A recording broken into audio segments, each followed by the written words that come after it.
अपना पति खोया है, जो इस सदन के माननीय सदस्य थे। ये बात किसी से छिपी नहीं है, पूरा सदन जानता है कि उनकी हत्या कैसे हुई थी। मैं धन्यवाद देना चाहती हूँ माननीय मुख्यमंत्री जी को, जिन्होंने मेरे छुपे हुए उन आंसुओं को देखने का काम किया जो वर्षों में किसी ने देखने का काम नहीं किया, और माफिया अतीक अहमद जैसे अपराधियों को मट्टी में मिलाने का काम किया। प्रदेश का कोई भी माफिया या भू माफिया हमारे भाई की तरफ, हमारी महिलाओं की तरफ, हमारी बहनों की तरफ बुरी नजर से उठा के देखने का काम करेगा तो उस हर अपराधी को मिट्टी में मिलाने का काम किया जाए। जनता पहले अपने परिवार और अपनी सुरक्षा की बात करती थी। मैं आपका ध्यान, माननीय अधिष्ठाता महोदय जी, मैं आपका ध्यान अपने तरफ ले आना चाहती हूँ। मैंने अपना पति खोया है, जो इस सदन के माननीय सदस्य थे। ये बात किसी से छिपी नहीं है, पूरा सदन जानता है कि उनकी हत्या कैसे हुई थी और किन लोगों ने की थी। मैं धन्यवाद देना चाहती हूँ माननीय मुख्यमंत्री जी को, जिन्होंने मेरे छुपे हुए उन आंसुओं को देखने का काम किया जो वर्षों में किसी ने देखने का काम नहीं किया। मेरा दुख, मेरा तकलीफ माननीय मुख्यमंत्री जी ने देखने का काम किया और सही मायने में मुझे न्याय दिलाने का और देने का काम किया।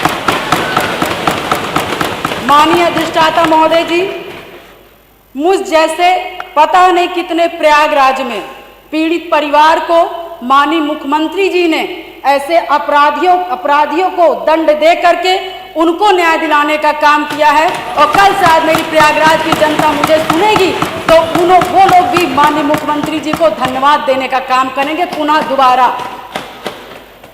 और माननीय अध्यक्ष जी, मेरे जैसे पता नहीं कितने महिलाओं की सिंदूर को मिटाया गया, पता नहीं कितने माताओं की गोदी सूनी कर दी गई। मैं धन्यवाद देना चाहती हूँ ऐसे मुख्यमंत्री जी का, जिन्होंने जीरो टॉलरेंस ला करके, पॉलिसी को ला करके, अपना करके अपराध और माफिया अतीक अहमद जैसे अपराधियों को मट्टी में मिलाने का काम।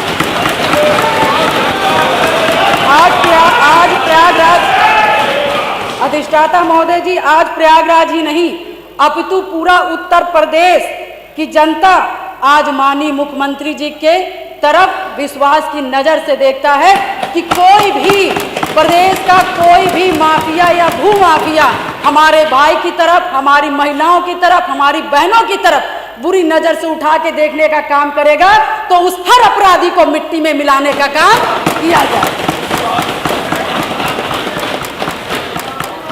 और माननीय अधिष्ठाता महोदय जी, मैं ये कहना चाहूँगी कि कोई जिसकी सबसे बड़ी बात, क्योंकि जो करके दिखा दे उसी पर विश्वास किया जाता है। मैं भी 3 बार इस सदन की विधायक रही हूँ, बहुत छोटी उम्र से रही हूँ। सबकी विश्वास और सबकी आस से मैं यहाँ पर आई हूँ। उसी आशा और विश्वास को जब भी मुझे किसी ने दिलाया है तो मैं उसके साथ खड़ी रही हूँ। मैं कहना चाहूँगी कि इसकी सबसे बड़ी नज़ीर प्रयागराज में आपने हत्याकांड में देखा होगा, जिस तरह से जिसमें मेरे पति की हत्या हुई थी और जिस घटना को पूरा प्रदेश जानता है। मैं माननीय मुख्यमंत्री जी के आने के बाद मुझे न्याय मिला। मेरे पति के हत्यारे अतीक अहमद को माननीय मुख्यमंत्री जी ने मिट्टी में मिलाने का काम किया।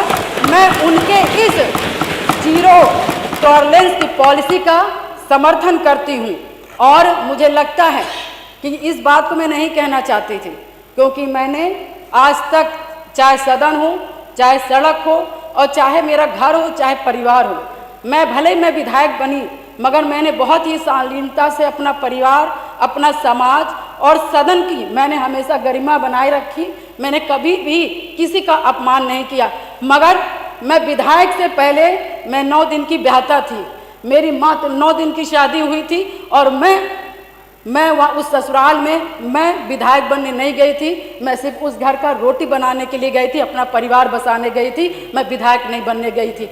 मगर जब मेरे साथ घटना हुआ तो मैंने न्याय के लिए अपना आवाज़ खोला, अपने अधिकारों को मांगने का काम किया और जो कि मुझे जिस तरह से मुझे सही लगा, मैंने कभी जनता को अपना परिवार समझा, कभी आप सभी माननीय सदस्य को अपना भाई बंधु समझा, और आप ही लोग से, सभी लोग से मुझे ताकत मिली। और मुझे लगता है कि प्रयागराज में जो कोई नहीं सोचता था, मैं मिसाल हूँ उन सभी लोगों का, जो कि मैं बहुत गरीब परिवार से, दोनों ससुराल और मैके दोनों परिवार से, बहुत गरीब परिवार से आती हूँ। ना मेरे पास पैसा था, ना गाड़ी था, ना व्यवस्थाएं थी, ना घर में कोई एक आदमी था, मगर धन्य शहर पश्चिमी की जनता ने जिस पे मुझे विश्वास करके मुझे चुनाव लड़ने का काम किया और अपने पैसे से चुनाव लड़ने का काम किया, और उन्होंने लड़वाने का काम उसी आस्था विश्वास के साथ सन 2005 से मैं कमर कस के, मैंने शहर अपनी नहीं की, अपने पति की, मुझे तो पता ही नहीं था कि कौन क्या है, मगर मैंने जब जाना कि इससे कोई लड़ने के लिए तैयार नहीं, इस अतीक ऐसे माफियाओं से, तो मैंने लड़ने की ठानी, क्योंकि मुझे बस एक चीज़ लगा कि आज मैं डर जाऊंगी जिसके पति की सारेआम हत्या कर दी गई और उसकी डेड बॉडी नहीं दी गई। ऐसे पता नहीं कैसे नॉर्मल इंसान, जो छोटे छोटे समाज के लोग होंगे, पता नहीं हजार राजू पाल जी की हत्याएं हो जाएंगी और हम जैसी लड़कियां गूंगी बहरी घर में बैठ जाएंगी। अधिष्ठाता महोदय, मैंने उनकी आवाज़ मैं सुन करके, और मैं अपने लिए लड़ाई नहीं की, पूरे शहर पश्चिमी और पूरे प्रयागराज और पूरे उत्तर प्रदेश की जनता के लिए लड़ने का काम की।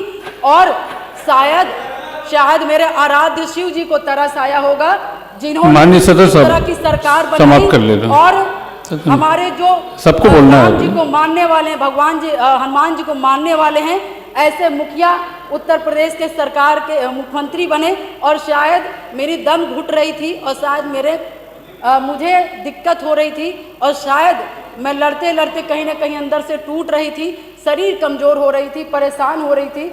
ईश्वर को भी तरस आया और महाराज जी को भी तरस आया, और मुझ जैसी महिला को न्याय दिलाने का काम किया, उत्तर प्रदेश की जनता को, मुझ जैसी महिलाओं को न्याय दिलाने का काम किया। अब आप समाप्त कर दीजिए।